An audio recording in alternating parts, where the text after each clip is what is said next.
All right, we're here today with Gerry Thompson. I think all you guys know him. He is the Star City Invitational and Open SuperStud and a huge writer on Star City. I believe I'm 100% certainly correct that he's the only person to win Standard and Legacy Open in the same weekend. Almost did it twice. Um, Correct. I got to get used to this technology. All right, we flashback. We're back to Gerry. This is who you want to see. All right.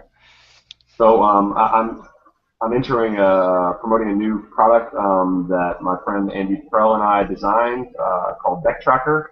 I wanted to get some celebrity input on the new device, so I got Jerry T with me.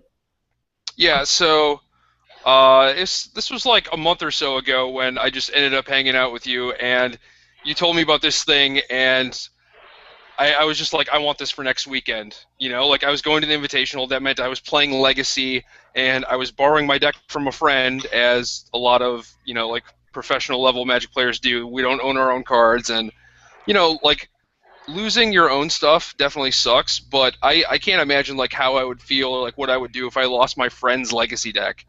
So I just like the fact that I immediately wanted one, and I don't know, it told me that it was very, very important. Like I felt like everyone should basically have one of these. Like we put our heart and like soul into Magic, whether it's like just playing or like trading or collecting or whatever. And it's like we all have stuff that we don't want anything to happen to, whether it's just like getting stolen or like you leave it on a table and someone walks away with it or whatever. So uh, you know I would love it if the problem was people don't steal things, but that's not the case, and I just feel like this is a great thing to have out there. And basically, Jerry T is saying that he'd like to pay $20 for his friends not to break his kneecaps when he loses their $3,000 Yeah, bet. pretty much. I don't want it to have to come to that. Yeah.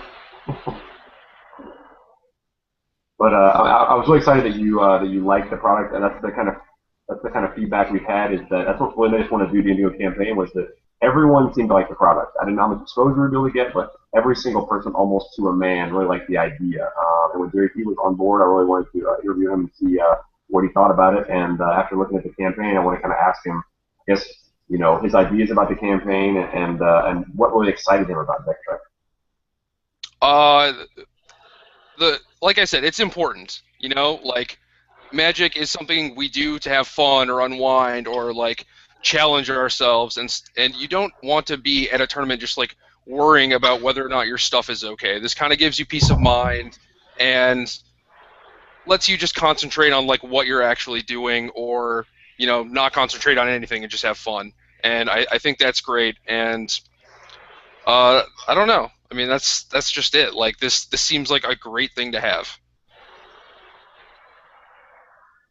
I guess if you had to look at like a target audience, like you're a big time legacy player, you're borrowing cards or you own your own cards, you're going to the high level tournaments, those kind of things. What about on the other end of the spectrum, like casual players, maybe EDH players, just F&M players? Do you think this like applies to them and just to to I guess the smaller budget players as well? Yeah, I mean, if you are on a budget, I'm not sure if that means like your $100 deck is less valuable than someone else's like $1,000 deck who doesn't have a budget. Like if if this is what you have to play with, and I mean that's worth protecting, right? Like if you just like draft every week, like okay, maybe not, but there are things like your binder, your backpack. It could have like at one of the Grand Prix I was at, I got my bag stolen, and I had the bare minimum in it. It was like my iPod, my headphones, and my deck box with my deck, and that was still just like $1,000 worth of stuff. And uh, I don't know, like I wish I would have had this, but there are people that play EDH. There are like the trade people. Like I can't imagine just not worrying about it. I mean, this is basically the value of one decent foil in your EDH deck is what this will cost. Yeah, exactly. And So and and most people that have one EDH deck have multiples, and uh, like I said, man, people spend a lot of time collecting and trading and like building this stuff. It is things that they're things that they love, and it's probably worth protecting. Yeah. Also, there's a time, but it's not just like the actual value of their collection. It's always the kind of thing when people try to sell their collection, they feel like they're selling a piece of themselves. You know, they want to get what their collection's worth to them, and it's sort of like you just look at, okay, his collection's worth $1,000 on, you know, whatever, dead on a table, but it's like he spent weeks and months collecting these cards. It means something to him. He got this card signed by this artist. He got this foil Exactly. from this tournament where he won an F&M or whatever. And so I feel like, I mean, I even looked at it from like, I try to look at it from the easy to go, okay, protect your legacy deck. If it gives you a 1% increase in a chance of protecting your $2,500 legacy deck in one tournament, it was worth it. That's all it takes.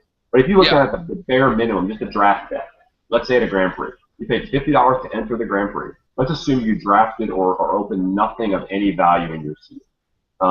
Then just the possibility of having to either reconstruct your deck mid-tournament or just get knocked out altogether because you don't have your deck, that alone should be worth it. And that's literally Yeah, I mean rock bottom that's minimum of it. that's $20 for every Grand Prix you ever play in. You know, that is less than half of an entry fee of a Grand Prix. And you're talking about like, you know, trying to reconstruct your seal deck or draft deck if you're on day two, and it's like that's borderline impossible considering that the dealers often don't have like draft commons on them. It's also just very, at the bare minimum, it's just very stressful. I think, like you mentioned before, like the whole That's certainly true too. $20 peace of mind has got to be worth it. Yeah, yeah, and I mean the reality is like there aren't that many people out there that get things stolen. You know, like I hear probably a story like every three tournaments or whatever, and that's only the people I hear of. So you know, maybe it's a little bit more than that, but it's like this has got to stop. You know, and I think this goes a long way to doing that. Just because, like, once enough people have these, it's like actually just risky for them to try and do this too. I mean, they crack down on people now. I mean, like I saw somebody leave a tournament in handcuffs. Like it's pretty Oh hard yeah, to steal any deck in Modern or Legacy and have it not be a felony. right. $1,000, that's a felony. The worst deck in Modern is like $900. Yeah, So and I mean a lot of it is a risk reward thing where it's like, yeah, you're paying money for this, but it is worth it in the long run if it does ever protect you. And I would hope that for people who are considering stealing stuff, that the risk reward is not worth it for them anymore either. Because if you just take something from the wrong person, and by wrong I mean like someone who has a deck tracker and they catch you, like yeah, like you said, like that's a big deal. That is a felony. it's pretty risky to take it from anybody. But I think also, like you mentioned, like if there are enough of these products out there, it just works as an overall deterrent. So you can look at I guess back in this campaign as an opportunity just to reduce theft and deter thieves from just from the population in general. I think like as soon as you own one, your chance of getting your deck stolen or losing your deck goes down dramatically. But I think you decrease the chances of other people's decks going missing or going stolen. So you're doing like I like to think of public service just by owning one. Yeah, I mean I agree with that completely. One thing we had a question about, we made some different packages and perks, and we took a long time kind of considering what the right increments were on the site, and we kind of defaulted to, one unit is kind of standard. You get $20, you get one unit. It's kind of a good, just a sweet spot of a price. But then we kind of thought, well, if one player, maybe or a couple players were to get together and make a purchase, we wanted to discount it, and we decided 4 units was kind of a sweet spot for maybe a more serious player if you wanted to have sort of an all-inclusive. This pack will set me sort of on my own for good, and we did 4. But like, what do you think personally? If cost were no object, or whatever, what would you think would be the right number of deck trackers for you? Okay, so for me personally, it's like most of the time, I like I said, I carry the bare minimum in my bag just to prevent against stuff like this. But uh, there are tournaments like the Star City Invitationals where I have to play in 2 formats, so that's 2 decks. So I would want 2. If I have a binder on me, or just I want one in my bag, that's a third one. Um, it's I deal with a lot of people that have collections because I don't have a collection myself, so I could see them if they were in the business of like just loaning out cards to their friends because they happen to have a bunch of legacy decks or whatever. Then they're going to want multiples. They're going to want to be able to protect the thing that they give their friend. Not that they don't trust their friend, but it's just like why not if you have the opportunity. And then yeah, there are the people with like, what's that? no one cares for your stuff as much as you care for your stuff. Basically, I don't know. I don't think that's true. I think I am definitely in the camp of I care about my friend's stuff more than mine. that makes sense. But Also, you feel more responsible. If something goes wrong with your stuff, it sucks, but you only have to answer to yourself. yeah, exactly. You know, I No lose guilt. my money and my time and everything, but like I just feel bad if I lose my friend's stuff. So then yeah, there are the people with like EDH decks, cubes. Like people carry a lot of stuff with them to these tournaments, and like they'll sit down to play EDH against their friend, and like he'll have to pull out 2 decks because his friend doesn't have one, and then like there's some other stuff in his bag, and like you have things all over the place, and I would imagine like for each kind of like unit of thing you have, you would want one. I remember catching you when I hooked up with JT in Indiana before you were home with me. He was gunslinging. He had about 10 of his own decks and some borrowed decks, and that would have been like an environment where he would need a whole bunch of them. So Yeah. I guess it seems like it's applicable for anybody who likes just if you have the standard sort of roster of a binder, a backpack, and 2 decks. I think is very routine for most Magic players at any tournament. Then 4 would be maybe be the sweet spot. We also introduced a 10 pack, which ideally like knocks a significant amount off the price. They call that like the team pack, because then 2 or 3 members in a team, or even potentially 10 members in a team, depending on how many units they want individually, Yeah. can break down that pack and get a little bit of a discount and spread the wealth and spread the word or whatever.